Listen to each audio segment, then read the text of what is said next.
안녕하세요. 반갑습니다. 유수합니다. 오늘도 괴담에 대해서 알아보는 시간 가져보도록 하겠습니다.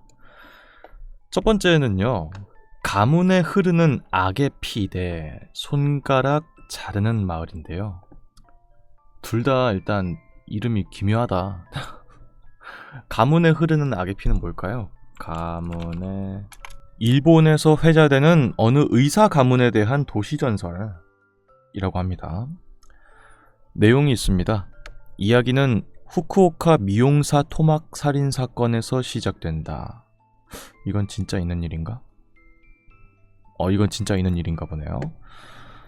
이 사건의 범인은 S라는 의사의 작은 아들로, 이 작은 아들은 미국으로 도피한 뒤 자살했다. 그리고 아버지는 자신의 모든 능력을 동원해서 로비를 통해 작은 아들의 살인 가담을 묻어버렸다고 한다. 뭔가 살인사건이 일어났는데 의사고 하니까 어떤 권력이라든지 그런 걸 이용해서 본인의 아들이 그 사건과는 연관이 없다 하는 거를 어떻게 좀 사건을 덮은 그런 사건인가 봅니다. 그런데 후쿠오카에서 일어난 이 사건에 대해서 이런 소문이 돌기 시작했다. S 의사의 큰딸이 낳은 아들, 즉 외손자가 바로 사카키바라 사건의 범인인데, 사카키바라 사건에 대한 의혹을 살펴보면 과연 어린 소년이 혼자서 했을까? 라는 거. 실제로 당시 사건의 목격담 중에는 성인 남성을 목격했다는 이야기도 있어서 각종 음모론이 돌았는데, 이 성인 남성의 실체가 사실은 S 의사의 작은 아들이자 후쿠오카 미용사 토막 살해 사건의 범인이라는 것이다. 그러니까 이제 이 외손자가 있는데 그 외손자도 어떤 살인 사건을 저지른 범인이었다는 거예요. 근데 그 당시에 너무 어린 소년이 살인 사건까지 일으키는 건 너무 어렵지 않나? 근데 이런 의혹이 드니까 혹시 다른 공범이 있지 않았을까? 라는 생각이 드는 거죠. 근데 그 공범이란 사람이 다른 토막 살인 사건을 일으켰던 사람이 아니었을까? 이런 겁니다. 게다가 S 의사를 추적한 사람들은 더욱 놀라운 사실을 밝혀냈는데, S 의사는 제2차 세계대전 때 큐슈 의대 전쟁포로 생체 실험 인육 사건을 일으킨 큐슈 의대 교수 중 한 명이자 사건의 장본인 중 한 명이지만 용케도 형을 면한 뒤 의사가 되어 성공했다는 거. 그러니까 그 S 의사라는 사람도 사실은 2차 세계대전 당시에 전쟁포로로 생체 실험을 했던 사람인 것 같다. 그러면은 결국 그 S 의사의 아들, 그리고 S 의사의 외손자까지 대를 걸쳐서 3명이 전부 살인사건을 일으킨 사람일 수 있겠다라는 것이죠. 그리고 S 의사의 큰아들은 각종 비리 및 의료사고를 일으키고도 단 한 번도 처벌받지 않았으며, 큰 아들의 아들, 즉 손자는 아파트 베란다 밖으로 여동생을 집어던져서 살해했다는 충격적인 사실이 드러났다. 그러면은 그 의사의 작은 아들은 살인사건의 가해자로 지목이 된 상태, 그리고 그 의사의 그 큰아들의 손자는 여동생을 밖에 집어던진, 그러니까 그냥 그 집안의 남자인 사람들은 전부 살인사건을 한 번 이상 최소 했다고 의혹이 지금 되는 상태인 거죠. 그럴 수가 있나? 또한 S 의사의 아버지는 게이샤를 잔혹하게 살해했고, S 의사의 할아버지는 브라쿠민들을 대량으로 학살했다는 것까지 드러나면서 과연 이 가문의 정체는 무엇인가에 대한 설왕설래가 있었다. 심지어는 그 S 의사의 아버지 또한 살인사건을 일으켰던 적이 있다는 그런 괴담이네요. 그렇게 치면 정말 몇 대에 걸친 거예요. 할아버지, 아버지, 아들, 손자 4대에 걸쳐서 전부 살인사건을 일으킨 그런 집안이란 뜻이네요. 해설. 사실 이런 소문이 퍼지게 된 데에는 후쿠오카 미용사 토막 살해 사건에 대한 의혹이 부풀려진 것에서 출발했다고 볼 수 있다. 사건의 가해자와 피해자가 모두 여성이었기 때문에 여성이 혼자서 이런 범행을 저지를 리 없다는 생각이 퍼지면서 결국 남성 공범이 따로 있을 것이다 에서 미친 결과로 나온 듯하다. 실제로 당시 사건에 대한 언론 보도에서 가해자가 아는 남성의 집에서 혈흔이 나왔다는 등의 보도가 나온 것도 소문을 부채질한 원인이라고 볼 수 있다. 게다가 우연의 일치인지 2차 대전 당시 후쿠오카 큐슈 의대에서 미군 포로를 생체 실험했고 인육까지 먹었다는 사건이 알려지면서 이것이 인터넷상에서 결합해서 나온 도시전설이라고 볼 수 있다. 라고 합니다. 이게 여기 나와 있는 그 사건들 모두가 진짜 있는 일인지 아닌지는 이제 괴담이니까 확실하진 않지만 어쨌든 간에 여러 의혹들이 뭔가 그 집안 남자들이 전부 끔찍한 범행을 저지른 사람들이라는 그런 결론인 거잖아요. 무섭다.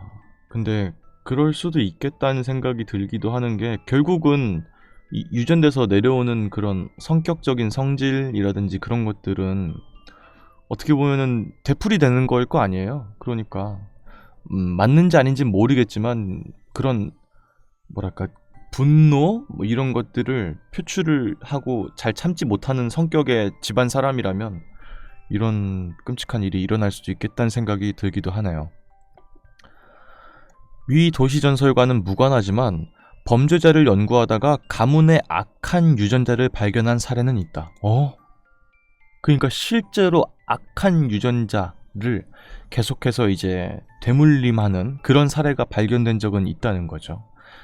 그 예시로는 제임스 펠런 사례가 있다. 다만 제임스 펠런은 도덕적으로는 문제가 있지만 범죄를 저지른 적은 없다라는 겁니다. 그런 게 있다면 약간 좀 슬프기도 하다.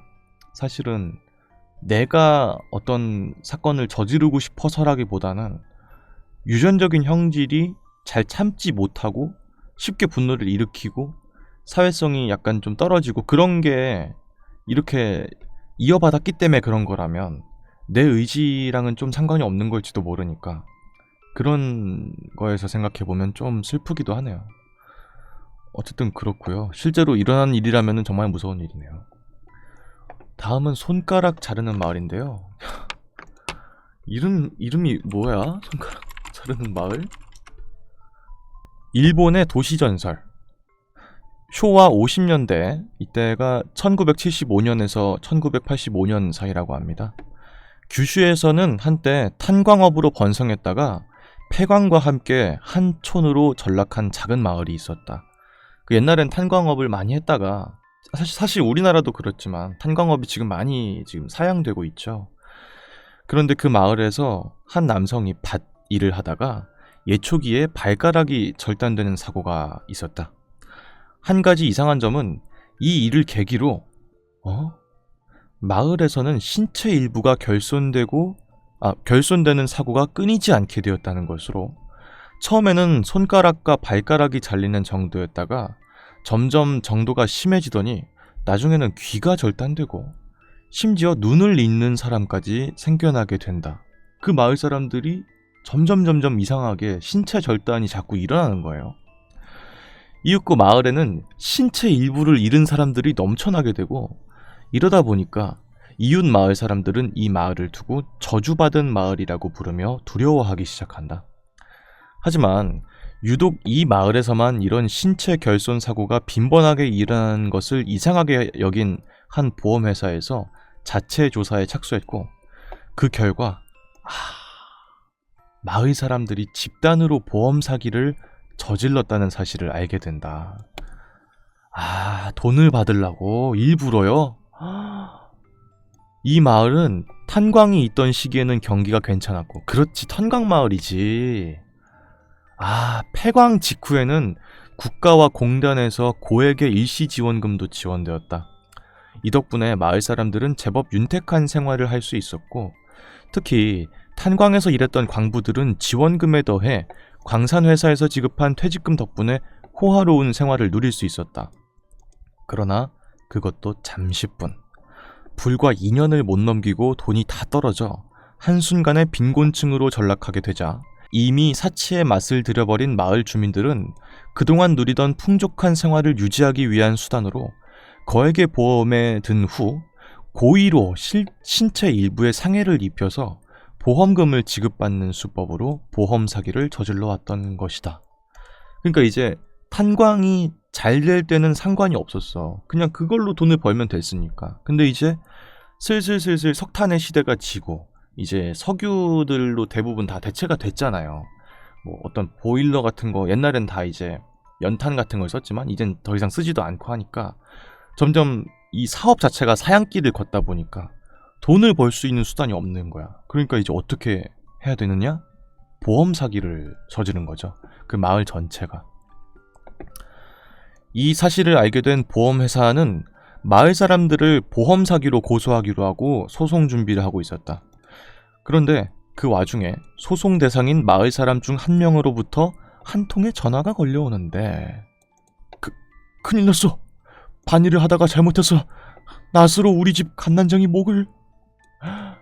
애까지? 아, 이거 말이 안 된다, 이 문장은. 그죠? 반일을 하다가 어떻게 잘못해서 낫으로 아기 목을 찍을 수가 있어요. 보험회사에서 전화를 건 사람은 마을에 살고 있는 부부 중 남편으로 그들은 처음부터 사망보험금을 노리고 아이를 출산한 뒤 사고로 가장해 살해하는 계획을 세워서 그대로 실행에 옮긴 것이었다. 이후 부부는 사기 및 범죄 방조, 보험금 목적의 영아 살해 혐의로 체포되었다. 괴담이겠지만 좀 그렇다. 일단은 실제 사건이 일단 있긴 해요. 이 도시 전설의 모티브로 추정되는 실제 사건이 존재한다. 1982년 후쿠오카현 타카와군 오토마치에서 일어난 집단 보험 사기 사건이 그것으로 일단 있긴 했네. 그런 비슷한 일이. 1982년 9월 20일 마을의 수도계장이 도박빚을 갚기 위해 도끼로 자신의 왼손 손가락을 자른 뒤 400만엔 상당의 상해 보험금으로 편취한 혐의로 체포되었다.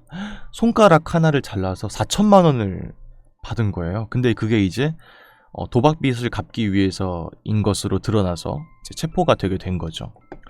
그런데 이 사건 이전에도 오토마치에서는 같은 수법의 보험 사기가 성행했는데 동년 2월부터 폭력 조직과 금융업자 등이 연루된 주부 포함 총 32명이면 진짜 그냥 마을 사람들 다네? 보험 사기 혐의로 체포되기도 했다. 당시 이 집단 보험 사기의 배경에는 일당들 간의 빚 독촉과 손가락 절단을 권하는 일종의 바람잡이 역할, 손가락 절단을 실제로 실행하는 역할 등 조직적으로 역할 분담이 되어 있음이 판명되었다.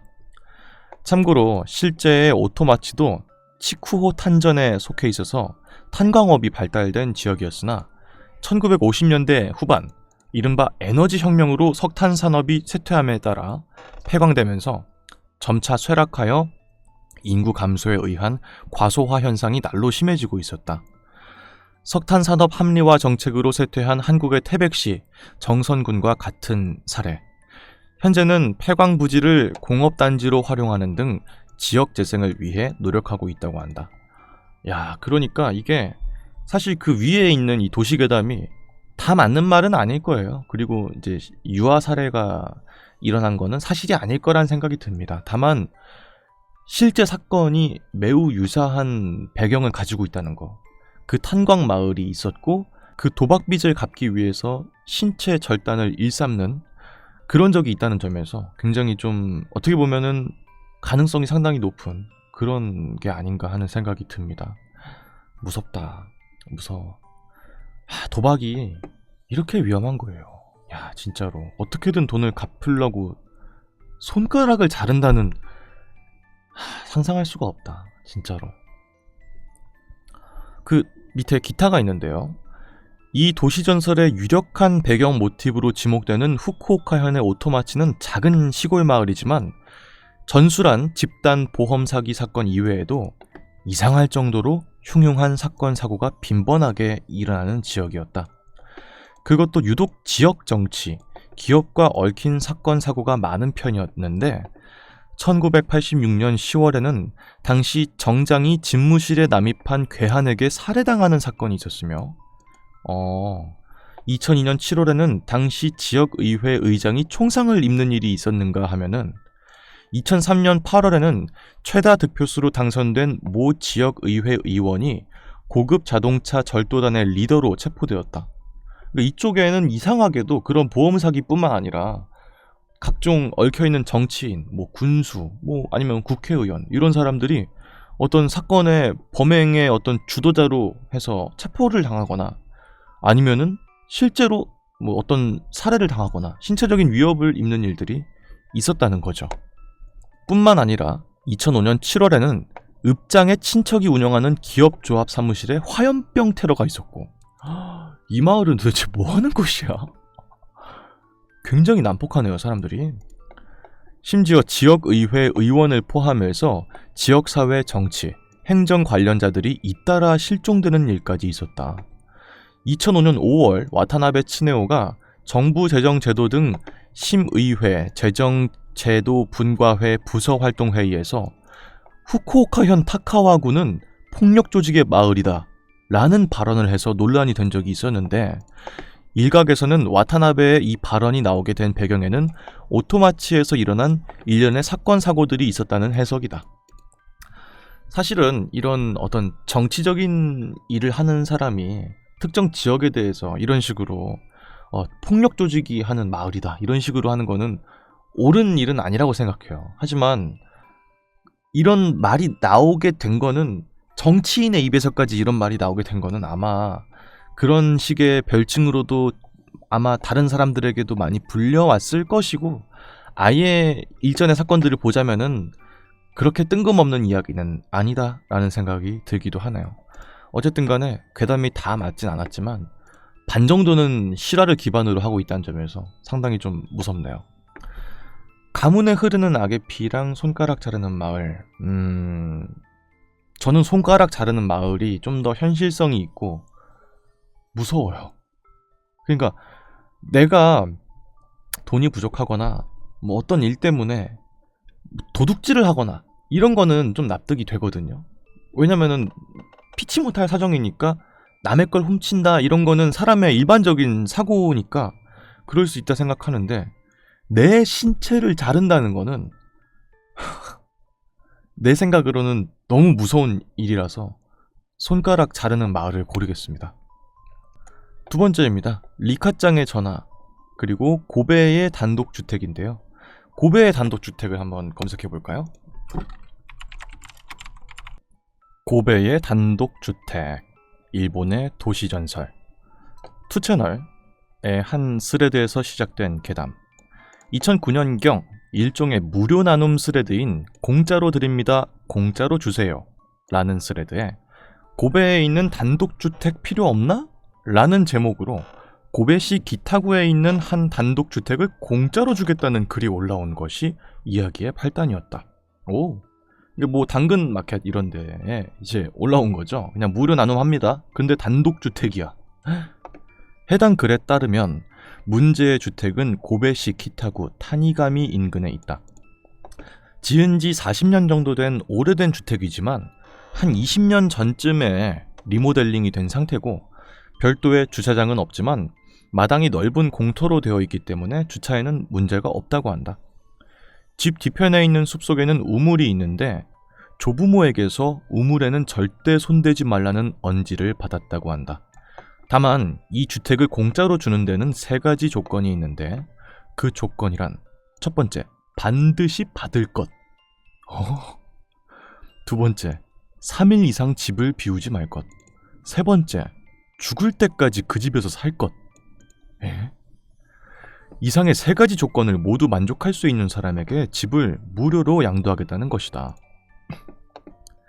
이 스레드가 올라오자 찬넬러들 사이에서는 스레드의 진위 여부를 놓고 이런저런 의견들이 오갔는데, 대부분은 회의적인 반응들이었다. 다른 것도 아니고 집 같은 부동산을 무상으로 양도한다는 것 자체가 현실성이 없는 이야기고, 집값 내지는 월세가 이상할 정도로 싸다 싶은 매물들은 보통 낙인 재산으로 간주되어 기피되기 때문이다. 낙인 재산이 뭔데?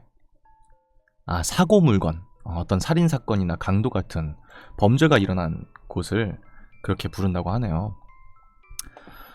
개중에는 스레드 주가, 그 글을 올린 사람이 조부모를 살해한 다음에 우물에 시신을 유기하고 수사에 혼선을 빚기 위해서 집을 타인에게 양도하려는 게 아니냐라는 말도 있었다. 에이 설마 그런 짓을 하겠어. 다만 실제로 사유지에는 경찰도 선뜻 손을 대기가 힘들기 때문에 이런 가설이 어느 정도 설득력을 얻은 것. 그러니까 사유지기 때문에 영장이 없으면 수사가 나올 수가 없잖아요. 그러니까 이런 식으로 내가 누군가를 죽여서 그 우물에 묻었어. 그 다음에 그 우물은 절대 가지 마. 이 집에 살 거면은 대신 집을 공짜로 줄게. 이런 식인 거죠. 그러면 자기 범행을 어느 정도 묻을 수가 있으니까. 하지만 스레주는 사건 관련성은 절대 없다고 못을 박으면서 그 집을 양도받을 경우에 불이익이 있냐는 질문에 다음과 같이 답했다. 산에서 밤마다 뭔가가 나온다고요. 정말 무섭습니다. 안타깝다고요. 전 더 이상 보기가 싫습니다.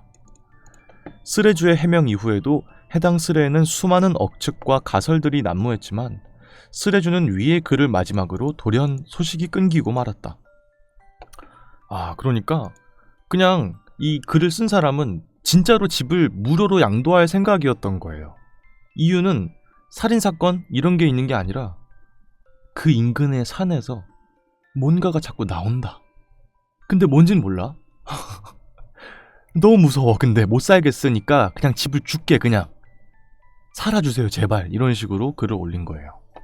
근데 이 글을 이후로 다른 더 글을 올린다든지 그런 건 없었나 봅니다. 후일담. 그런데 얼마 후 이번에는 오컬트판에서 아래와 같은 글이 올라오면서 오컬트판이 발칵 뒤집혔다. 이 위에 있는 거는 이제 무료 나눔 게시판에 올라온 글이었는데 그 밑에 온 글은 무료 나눔이 아니라 오컬트 게시판에 올라온 거예요. 얼마 전 고베에 있는 단독주택으로 이사 왔는데 무섭다. 겉보기에는 그렇게 나쁘지 않은 데다가 공짜고 꽤 넓길래 살고는 있는데 밤이 되면은 산에서 뭔지 모르게 자꾸 찾아와서 근데 조건이 조건인지라 결국 살아야 되나 싶음. 이런 식으로. 좀 그 무료 나눔 게시판 좀 잘 보고 들어가지. 이거 안 봐가지고. 해당 글 게시자에는 무상으로 양도를 받았다. 3일 이상 집을 비우면 안 된다. 우물에는 손대지 말라고 했다. 라는 언급 때문에 글이 상당히 신빙성을 얻었다.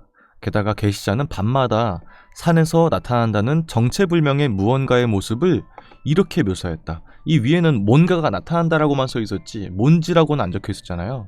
근데 그 밑에는 그거에 대한 묘사가 적혀 있는 거예요. 어린아이만한 크기에 머리와 팔이 없는 것 같은 살덩이로 누더기 같은 몰골에 곳곳에 구멍이 나 있으며 무슨 말을 하는지 알아들을 수 없지만 어린아이의 목소리를 낸다. 무섭다. 뭘까요 이게? 근데 산에서 나온 거면 고라니일 수도 있어. 이 일련의 글로 인해서 오컬트판에서는 또 한 가지 온갖 가설과 추측이 오가면서 열띤 토론이 벌어졌지만 오컬트판에 올라온 글은 후에 게시자가 자기가 창작한 썰임을 밝히면서 낚시로 판명이 났다. 이 밑에 쓴 글은 내가 집을 받았다는 그 글은 이제 오컬트 그냥 뻥이라는 거죠. 실시간으로 스레드를 지켜보던 사람들은 설마 했던 낚시글 인정에 저마다 분노의 레스를 다는 등 한바탕 난리가 났고 그렇게 오컬트판의 후일담 사건은 일단락이 되었다. 오컬트판의 게시물 소동은 일단 낚시로 마무리가 되었지만 맨 처음에 무료 나눔 스레에 집을 무상으로 양도하겠다는 글을 올렸던 원 스레주에 대해서는 아직도 밝혀진 바가 없다. 그러니까 이 밑에 글은 낚시글이 맞아. 내가 주작했어. 인정했으니까. 근데 원글, 집 무료로 드릴게요 라고 한 거는 주작이라는 말이 없어. 진짜일 수도 있어 라는 거죠. 또한 이 스레드가 한창 화제였던 당시는 실제로 문제의 단독주택을 찾겠다고 타니간이 인근 폐가를 뒤지고 다니거나 이걸 찾으려고 진짜 간 거야 거기를? 탐색이라는 명목으로 타니가미 일대를 서성거리는 사람들이 있어서 문제가 될 뻔한 일도 있었다. 이 마을에 살고 있는 사람들은 싫겠죠. 외부인이 와가지고 막 여기가 그 흉가인가? 막 이러면서 다니는 게 보기 좋진 않겠죠. 어쨌든 간에. 근데 이게 그럴 수도 있겠다는 생각이 들기도 하는 게, 일본에는 이 폐가 관련된 문제 때문에 상당히 골머리를 썩고 있다고 합니다. 왜냐면은 이제 무연고자나 이런 사람들이 이제 돌아가시게 되면 주택이 남게 되잖아요. 근데 그 남은 주택은 누가 소유주가 있는 게 아니니까 그냥 흉가인 채로 몇십 년씩 그냥 그대로 그 자리에 있잖아. 그러면 그 동네 분위기라든지 그런 것도 상당히 안 좋아지고, 그래서 실제로 거의 무료에 가까운 돈에 이렇게 양도하는 일들이 있다고 해요. 실제로도. 그렇기 때문에 전 이게 아예 신빙성이 없는 글 같지는 않아요. 그럴 수 있겠다는 생각이 들어.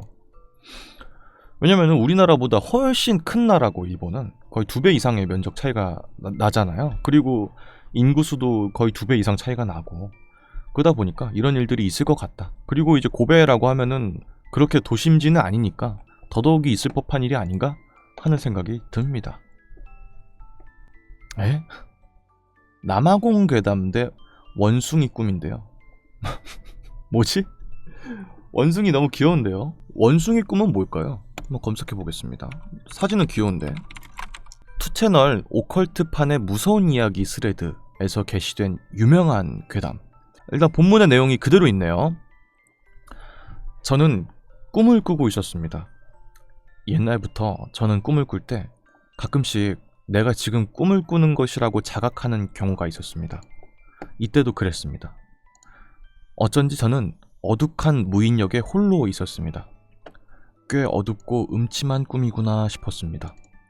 그러자 갑자기 역에서 생기 없는 남자의 목소리로 안내 방송이 흘러나왔습니다. 잠시 후 전철이 도착합니다. 그 전철에 탔다간 당신은 무서운 꼴을 당할 거랍니다. 라는 의미불명한 것이었습니다. 잠시 후 역에 전철이 들어왔습니다. 그것은 전철이라기보다는 유원지 등지에서 흔히 있는 원숭이 기차 같은 것으로 안색이 좋지 않은 남녀 몇 명이 일렬로 앉아 있었습니다. 아마 그거인 것 같아. 그 놀이공원 같은 데 있는 우리가 생각하는 그 전철이나 기차의 모습이 아니라 꼬마 애들이 타는 그 기차 있잖아요. 그 남녀나 뭐 2명 정도가 나란히 이렇게 앉을 수 있는, 그렇게 찍찍폭폭 해가지고 오는 그 기차 있잖아요. 그거인 것 같아요. 그게 전철역에 들어오는 꿈을 꾸고 있다는 거죠. 저는 너무나 이상한 꿈이구나 하면서도 제 꿈이 얼마나 스스로에게 공포감을 줄지 시험해보고 싶어서 그 기차에 타기로 결심했습니다. 이 사람은 자각몽을 꾸는 사람인데 이게 꿈인 걸 알고 있긴 해. 근데 이게 뭐 얼마나 무섭겠어? 이러면서 탄 거죠. 정말로 무서워서 견딜 수가 없으면 잠에서 깨면 되는 것이리라 생각했기 때문입니다. 저는 자신이 꿈을 꾸고 있다는 걸 알고 있다는 것에 한해서 자유롭게 꿈에서 깰 수가 있었습니다. 저는 전철의 뒤에서 3번째 좌석에 앉았습니다. 주변에는 뜨뜻미지근한 공기가 흐르고 있었고 정말로 꿈인가 의심될 정도로 리얼한 긴장감이 있었습니다. 출발합니다. 라며 안내방송이 흐르고 기차는 움직이기 시작했습니다. 이제부터 뭐가 일어날지 저는 불안과 기대로 두근거리고 있었습니다. 전철은 승강장을 나오자 즉시 터널로 들어갔습니다. 보랏빛 조명이 터널 안을 괴이하게 비추고 있었습니다. 저는 떠올렸습니다. 아, 이 터널의 경치는 어릴 적 유원지에서 탔던 스릴러카의 경치구나. 옛날에 어렸을 때 이제 에버랜드 같은 데 가서 탔던 그게 이제 꿈에 그대로 나온 거라는 거죠. 그러니까 별게 아니구나. 이 기차도 원숭이 기차고 결국 과거에 내 기억에 있는 영상을 갖고 왔을 뿐이니까 하나도 안 무서운데? 그러자 그 순간 또 안내방송이 흘렀습니다. 다음은 회뜨기입니다. 회뜨기? 생선? 같은 생각을 하고 있자 갑자기 뒤에서 매우 소란스러운 비명이 들려왔습니다. 뒤돌아보니 전철 맨 뒤에 앉아있던 남자의 주위로 넝마 조각 같은 것을 두른 4명의 난쟁이가 모여 있었습니다. 에? 잘 보니 남자는 날붙이로 몸이 갈라져서 진짜 생선회처럼 되어 있었습니다. 강렬한 악취가 주변을 감싸고 귀가 아플 정도의 큰 소리로 남자는 비명을 계속 질렀습니다. 남자의 몸에서는 차례차례 내장이 꺼내지고 피투성이 장기가 어질러져 있습니다. 자기가 뒤에서 두 번째 자리에 앉았다고 했으니까 바로 뒤에 있던 남자가 터널을 지나가는데 전철 안내방송으로는 다음은 회뜨기입니다. 이런 방송이 나왔다는 거죠. 근데 그 방송이 끝나기가 무섭게 4명 정도의 사람이 와가지고 뒤에 있는 사람을 회를 친 거야. 실제로 생선처럼. 제 바로 뒤에는 머리가 길고 안색이 나쁜 여성이 앉아 있었지만 그녀는 바로 뒤에서 크게 소란을 피우는데도 입을 다물고 앞을 바라본 채 신경을 쓰지 않는 모양새였습니다. 저는 정말이지 상상을 뛰어넘는 전개에 놀라서 정말로 이건 꿈인가? 하는 생각이 들기 시작하면서 무서워져서 잠시 상황을 보고 나서 잠에서 깨자고 생각했습니다. 정신을 차리니 맨 뒷자리의 남자는 사라져 있었습니다. 하지만 검붉은 피와 살덩어리 같은 것들은 남아 있었습니다.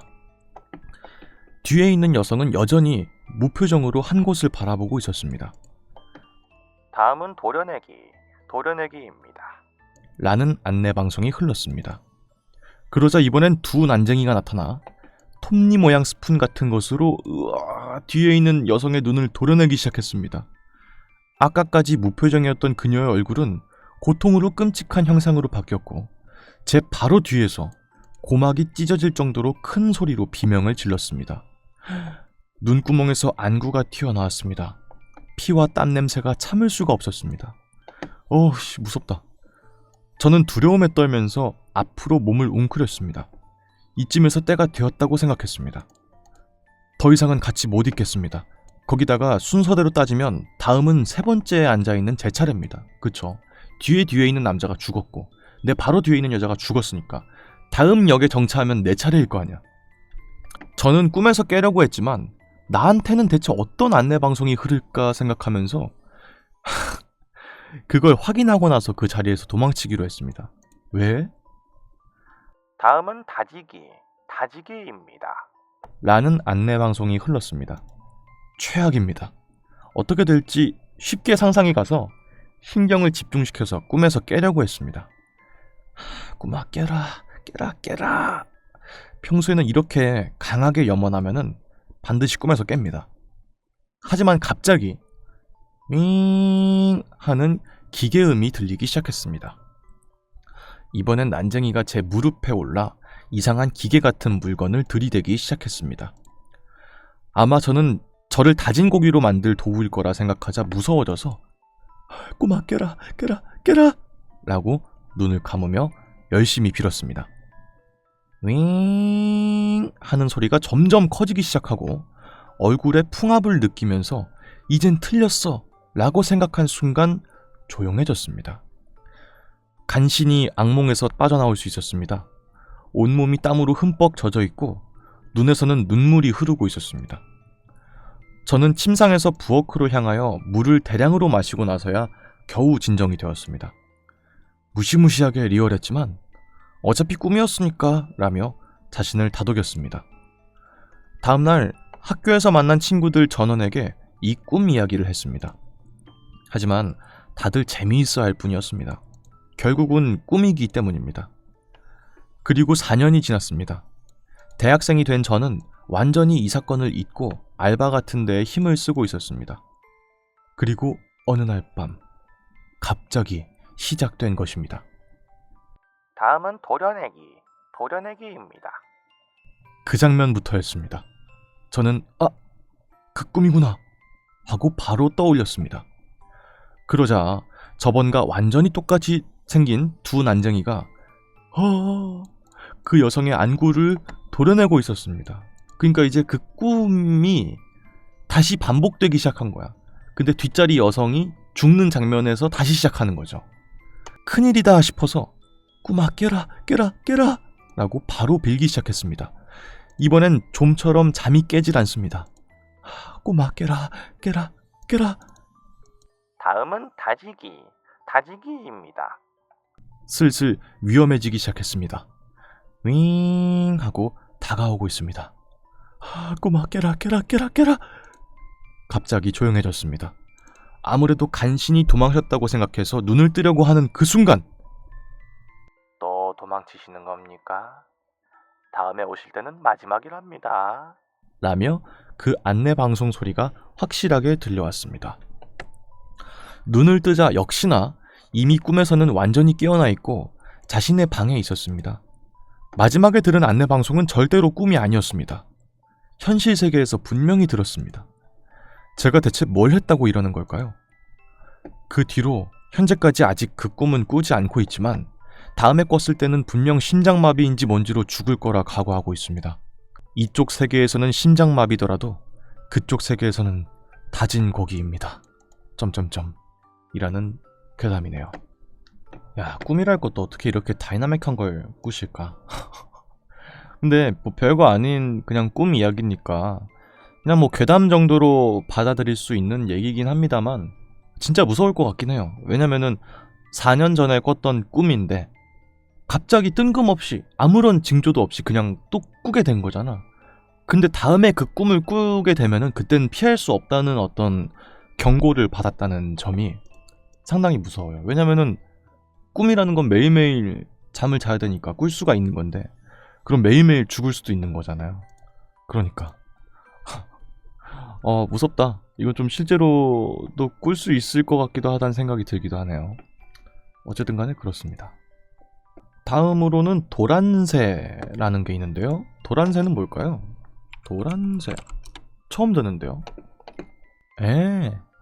에도 시대부터 전해져 내려오는 유서 깊은 일본의 민요. 그 우리나라 그거인가 보다. 동동 동대문을 열어라 그거 있잖아. 일본에서는 횡단보도 보행자 교통 신호음으로 친숙한 멜로디래요. 아, 그래요? 뭘까요? 잠깐 들어볼까?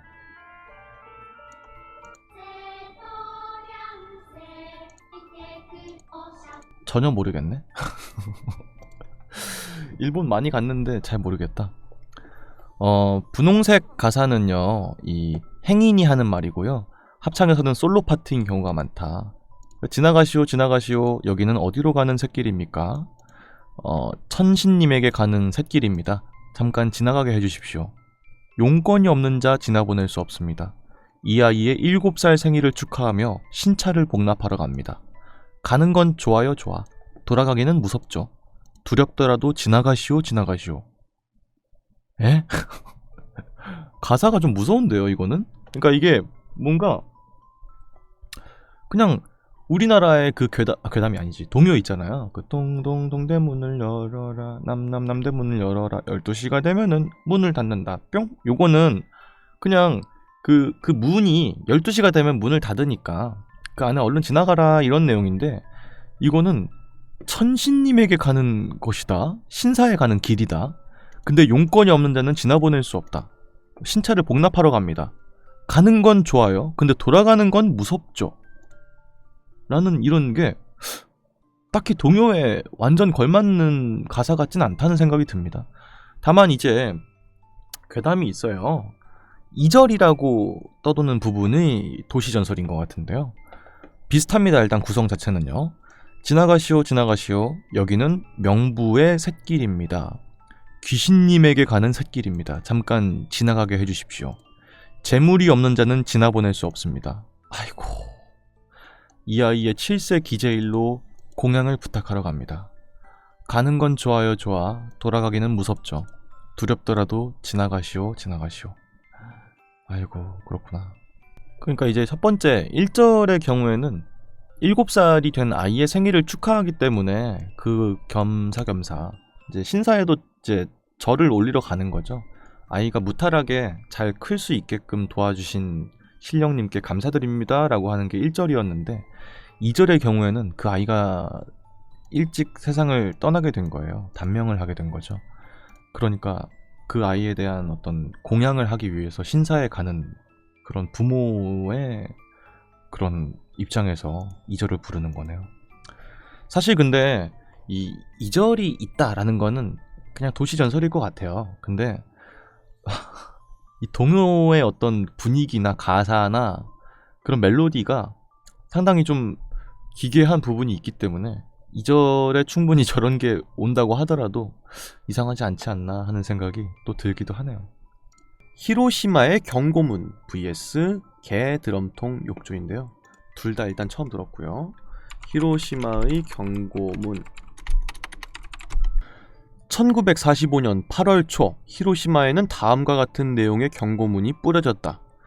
1945년 8월 6일 히로시마에는 과거에 없었던 신형 폭탄이 투하됩니다. 이것이 떨어지기 전에 천황에게 항복하라고 권고하십시오. 만약 천황이 말을 듣지 않는다면 8월 6일이 되기 전에 히로시마에서 반경 50km 바깥으로 떨어진 곳으로 피난하십시오. 그러니까 이제 도시전설인데 히로시마에 원자폭탄이 떨어져서 이제 2차 세계대전이 종결이 되게 된 거잖아요. 그리고 우리나라에는 광복이 찾아오게 된 거고, 근데 그 전에 사실은 경고문을 뿌린 적이 있다는 거예요. 그런 괴담입니다. 결론부터 말하자면은 이런 경고문은 없었다. 다만 나가사키에 경고문은 있었다? 에? 그래요? 한번 알아보겠습니다. 공습 예고. 와, 이 도시가 미 공군의 다음 공격 목표입니다. 진짜 소름 돋았어요. 이거가 만약에 실제로 내가 이걸 본다면 너무 무서울 것 같아. 만약에 우리나라가 전쟁을 겪고 있는데, 만약에 뭐 미국이랑 만약에 이렇게 싸우고 있다고 칩시다, 만약에. 근데 미국에서 한국말로 쓴 경고문을 만들어서 공습경보, 이 지역은 다음 공습 타겟입니다, 이런 식으로 경보를 한다면 너무 무서울 것 같지 않아요? 야, 이거 진짜 무섭다. 전단지를 담은 포장지부터가 굉장히 살벌하다. 폭격으로 초토화된 독일 베를린시, 연합국에 항복하러 온 수많은 나치의 독일군, 초토화된 독일의 시가지, 이런 식으로 폭발이 실제로 이루어지면 어떤 식으로 도시가 바뀔지, 이런 게 뒷장에는 그림이 그려져 있는 모습인 거예요. 야, 이거 진짜 효과가 있겠다, 이거는. 공습 예고가 뿌려진 도시를 따로 친절하게 적어놓기도 했다. 무서운 것은 여기 어디에도 히로시마와 나가사키의 이름은 없다는 것. 실제로 이 때문에 미군이 히로시마랑 나가사키, 교토 쪽은 폭격하지 않는다더라 라면서 피난민들이 이런 도외지의 도시에 몰려들기도 했다. 폭격을 예고한 도시는 왼쪽부터 도쿄, 우지야마다, 미에현, 츠시, 현, 미에현, 코리야마시, 후쿠시마현, 하코다테시, 홋카이도, 나가오카시, 니가타현, 우와지마시, 에히메현, 구루메시, 후쿠오카현, 이치노미야시, 아이치현, 오가키시, 기후현, 니시오미야시, 효고현, 아오모리시, 아오모리현, 이렇게 도심부역과 그리고 좀 멀리 떨어진 곳, 이 정도가 주 타겟이었던 거예요.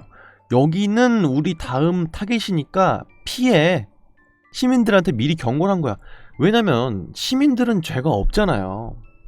국가, 그리고 그 국가의 이데올로기는 적이지만 거기에 상주하고 살고 있는 시민들은 적이 아니기 때문에 도망갈 수 있으면 미리 도망가라, 이런 식으로 상대방이 미리 뿌렸다는 거야.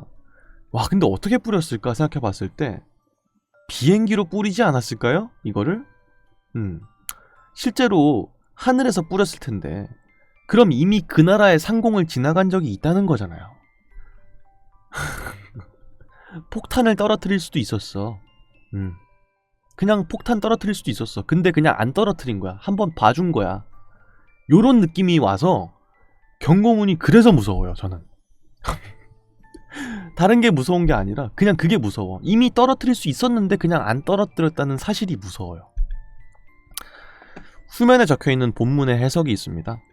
일본 국민에게 고함. 당신은 자신이나 부모, 형제 혹은 친구의 목숨을 보존할 생각이 있으십니까?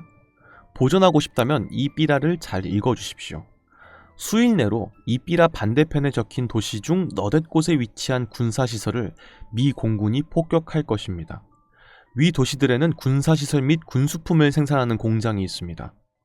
군부가 이 승산이 없는 전쟁을 계속하기 위해서 사용할 병기들을 미군은 전부 파괴할 것입니다만 폭탄에는 눈이 없기 때문에 어디로 떨어질지 모릅니다. 아시겠지만 인도주의적인 미국은 무고한 사람들에게 해를 입히고 싶지 않습니다.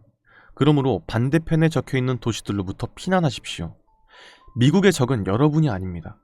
여러분을 전쟁에 끌어들인 군부야말로 적입니다. 미국이 구상하는 평화는 여러분을 군부의 폭정으로부터 해방시키는 것입니다. 그러면 더 나은 새로운 일본을 만들 수 있습니다. 전쟁을 끝낼 새로운 지도자를 뽑아 평화를 회복하는 것이 어떻습니까? 반대편에 적혀있지 않은 도시에도 폭격이 있을지도 모릅니다만 적어도 반대편에 적혀있는 도시 중 반드시 네 곳은 폭격할 것입니다. 다시 한번 경고하겠으니 반대편이 적힌 도시로부터 피난하십시오. 야, 이거는 진짜 이런 경고문을 보면 멘탈 나가겠다. 진짜로. 이 경고문이 일본 민간인들에게 준 심리적인 충격은 엄청난 것이어서 당당히 어디를 친다고 사전에 경고하고 약속대로 차곡차곡 행하는 미국의 힘에 질려버린 나머지 전쟁의 승리는 고사하고 생존의 희망마저 사라졌다고 하는 전후 회고가 상당히 많다. 이 경고문을 본 기업인들은 중요한 생산 설비를 시골로 대피시키느라고 생산 효율이 극단적으로 저하되기도 했다고 회고하기도 했다. 경고문의 내용보다도 이 양질의 종이에 충격받은 사람도 많다고 한다. 당시 일본은 종이의 질 이전에 종이 자체가 부족했다. 미국과 전쟁을 시작하기도 전인 1940년에 조선에서 조선일보, 동아일보를 폐간한 것도 물자 절약의 차원에서였고 1945년이 되면 그냥 종이를 만들 나무 자체가 없었다. 미국이 침공해 올 경우를 대비해서 나무를 깎아서 죽창을 만들고 있었으니까 할 말이 없다. 이 사람들은 내용이 충격적인 것도 충격적이지만 종이가 너무 좋은 펄프지를 쓰고 있다는 것 자체에 충격을 먹을 거예요. 그러니까 사실 북한에다가 우리가 삐라를 많이 뿌리잖아요. 대북 전단 이런 식으로 표현하죠. 그게 이제 북한 분들이 받았을 때 실제로 되게 큰 효과가 있대요. 근데 우리가 생각했을 때는 그 전단지가 뭐라고? 그러니까 이런 생각이 들잖아. 전단지가 뭐 그게 뭐라고? 이것 때문에 탈북을 하고 싶을 마음이 생길까? 이런 생각이 들지만 실제로 북한 사람들은 봤을 때 상당히 놀랐는데요. 그냥 그게 왔다는 것 자체가. 그리고 너무 당연하게도 그런 게 써있는 거, 그런 정보가. 예를 들어서 라면을 보낼 수는 없대. 무거우니까 가라앉잖아요. 근데 라면의 포장지 같은 건 보낼 수가 있대요. 가벼우니까. 비닐이니까. 근데 거기에 써있는 그냥 일반 정보들 있잖아. 라면이 정말 맛있게 끓여져 있는 그런 조리예, 혹은 그게 희망 소비자가격이 얼마, 그리고 뒤에 들어가 있는 주성분 표에 대한 내용, 그런 거에 봤을 때 충격이 온대요. 이런 게 다 들어있는 음식을 판매하고 있구나, 실제로도. 그렇기 때문에 그런 부분 때문에 충격을 많이 받고 실제로 전의를 많이 상실한다고 하는데 일본도 마찬가지였겠죠. 종이 자체가 드문 상태였는데 거기에 이 프린트가 된 거를 이렇게 뿌려버리고 게다가 그 내용은 정말 전의를 완전 상실하게 만들어버리는 그런 내용. 국가를 배반하라는 내용이니까 결국은 너네 나라가 잘못됐어 라고 하는 거니까요. 다음 나가사키 경고문이 있습니다. 아래에 있는 것은 히로시마의 핵폭탄이 떨어진 직후쯤의 시기에 일본 관동 지방에 뿌려졌던 미국의 삐라다. 정황상 소련의 대일선전 포고 이후 나가사키 원폭 투하 일주일 전인 8월 8일 오후에서 9일 오전 정도인 듯하다. 일본 국민에게 고함, 즉시 도시에서 대피하시오. 이 삐라에 쓰인 내용은 매우 중요한 것이므로 주의하여 잘 읽으시길 바랍니다. 일본 국민들은 지금 중대한 시기에 직면해 있다. 연합국 수뇌부들은 삼국 공동선언에 의거한 13개조로 이루어진 관대한 조항을 제시하여 무익한 전쟁을 끝낼 수 있는 기회를 주었으나 일본 군부는 이를 무시하고야 말았다. 그리하여 소련은 일본에 선전포고를 하였다. 미국은 현재 몇 명을 희생시킬지 모르는 무서운 원자폭탄을 발명하여 쓰기에 이르렀다.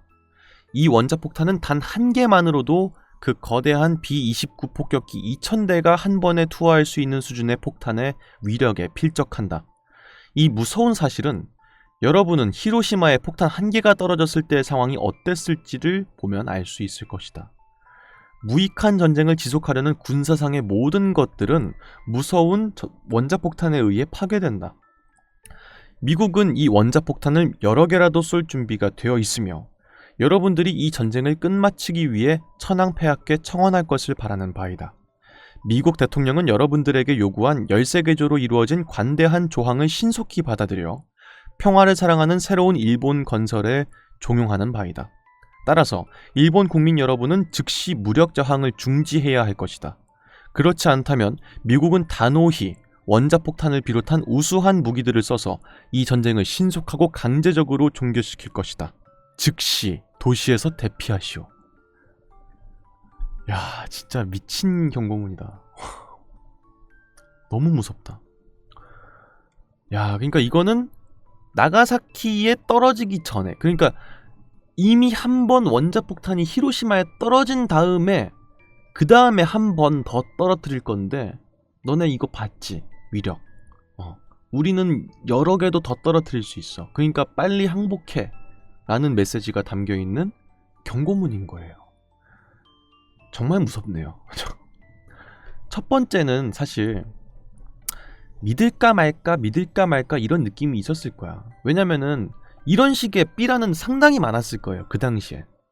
실제로 뿌렸다고 하는 것도 이것도 세 번째 버전이기 때문에 여러 가지 버전이 있었겠죠. 그리고 이거는 단순히 공습 경보지만 공습 경보가 아니라 전쟁 자체를 포기하라는 식으로 여러 가지 다양한 주제로 뿌렸겠죠. 근데 신빙성은 없었을 거야. 왜냐면 그전까진 행해진 액팅이 없으니까요. 그리고 일본에서는 폐색이 짙어진다고 하더라도 국민들한테 우리나라가 지고 있습니다 이런 말을 했겠습니까? 이기고 있다 이런 식으로 말했겠죠. 아니면 약간 밀리고 있지만 언제든지 반등할 수 있는 그런 위치다 이렇게 말했을 거야. 지고 있다고 하더라도. 그렇기 때문에 이런 삐라가 실제로 떨어져서 익혔을 때 큰 효과는 없었을 거예요. 분명히. 근데 나가사키 경고문은 달라. 이건 한 번 터졌잖아. 그 다음에 나오는 거니까 이건 여기 적혀있는 건 다 진짜라고 믿을 수밖에 없는 내용이잖아. 그렇기 때문에 굉장히 무섭네요. 그리고 마지막에 이게 너무 무서워요. 즉시 도시에서 대피하시오라는 게. 히로시마가 생지옥이 된 이후에 뿌려진 것으로 보이는 삐라입니다. 항복을 천황에게 청원하고 도시에서 대피하라는 내용은 위의 도시전설과 관련이 있어 보이지만 원자폭탄을 언제 어디에 떨굴 것이고 거기서 얼마만큼 떨어져야 한다는 식의 내용은 아니다. 그러니까 제일 처음에 봤던 이 도시괴담 있잖아요. 이거랑은 다르다는 거예요. 왜냐면은 히로시마 이후에 경고문이 떨어진 적은 있었고, 그리고 그 경고문에도 얼마 정도의 면적을 벗어나라는 식으로 붙어있던 거는 아니니까. 그냥 단순히 원자폭탄을 떨어뜨릴 거고 어떤 도시에 떨어질 확률이 있고, 그렇기 때문에 도심지에서 벗어나라. 그 도심지도 사실은 군사지역이 있거나 군수창고로 쓰이는 곳들인 거죠. 그렇기 때문에 실제로 경고문이 떨어진 적은 있습니다만 이런 식으로 히로시마에 떨어진 적은 없다. 반은 맞고 반은 틀린 도시괴담이라고 할 수가 있겠네요. 그런데 이게 이뿐만이 아니라 전쟁에서는 꽤나 흔한 도구인가봐. 이렇게 떨어뜨리기 전에 미리 경고하는 거예요. 걸프전에서도 에피소드가 있습니다. 걸프전 당시에 쿠웨이트 해변에 광활하게 매설된 지뢰밭을 제거하다가 지친 미군이 그 지뢰밭에 그 지뢰를 다 제거해야 되는데 이제 못하겠다. 더 이상 너무 많고 인명피해도 자꾸 발생하고 하니까 데이지 커터라는 6.8톤짜리 재래식 폭탄을 투하하기로 결정한다. 폭탄을 그냥 떨어뜨려 버리면 지뢰를 제거할 필요가 없죠. 한 번에 다 터질 거니까.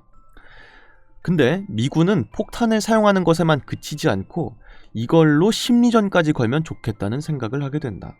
그래서 미군은 이라크군 진영에 이라크군 여러분, 지금 당장 총을 내려놓으십시오. 만일 내일까지 투항하지 않으면 여러분은 세계에서 가장 강력한 재래식 폭탄 세례를 맛볼 것입니다. 라는 내용의 삐라를 뿌린 것. 콧방귀도 안 뀌고 이를 무시한 이라크군은 버섯 구름까지 수반하는 데이지 커터를 맞았다. 이 폭탄 한 발로 광활한 지뢰밭이 한 번에 정리됨과 동시에 대대급 해병대 병력이 지나갈 수 있는 통과로가 확보되었다. 사실상 이걸로 어떤 실질적인 위협을 가하려는 용도는 아니었어. 지뢰밭을 없애는 용도로 폭탄을 떨어뜨릴 거였으니까. 근데 기왕 그렇게 하는 거, 그거의 위력을 한번 두 눈으로 이제 괄목을 하게 되면은 더더욱 효과가 있지 않겠니? 그래가지고 이런 거를 같이 뿌린 거예요.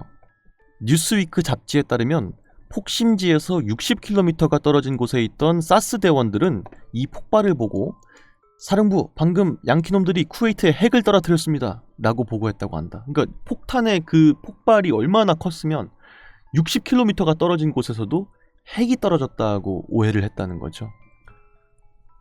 그 이후에 한 번 더 삐라를 뿌렸는데, 항복해서 목숨을 부지하십시오. 싫다면 가만히 있다가 죽으십시오. 너무 강압적이다.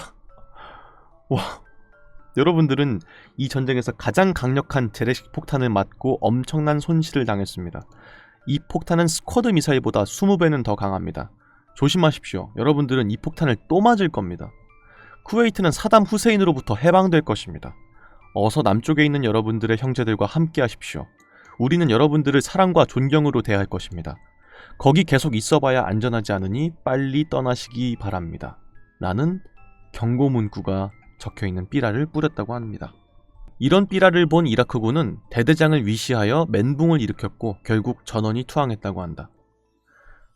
지뢰매설 지역이 상세하게 그려진 작전도를 바치는 장교까지 있었을 정도로 전 인원이 극심한 패닉에 빠졌었다. 야, 진짜 무섭다. 진짜로. 이게 제가 사실 여태까지 지금 괴담 알아보기 코너 하면서 뭐 소름 돋고 그런 적은 되게 많은데요. 이거는 진짜 실제로 일어났던 일이기 때문에 더더욱 강하게 와닿네요. 정말 무섭네. 이게 말뿐이 아니기 때문에 더 무서워요. 너 죽여버린다 라고 하는 말을 우린 싸울 때 많이 하지만 그렇기 때문에 두렵지 않잖아. 근데 이거는 실제로 사상자가 나거나 그런 아주 어마어마한 국가적인 피해를 입힌 상태에서 야, 도망가. 너 죽이기 전에.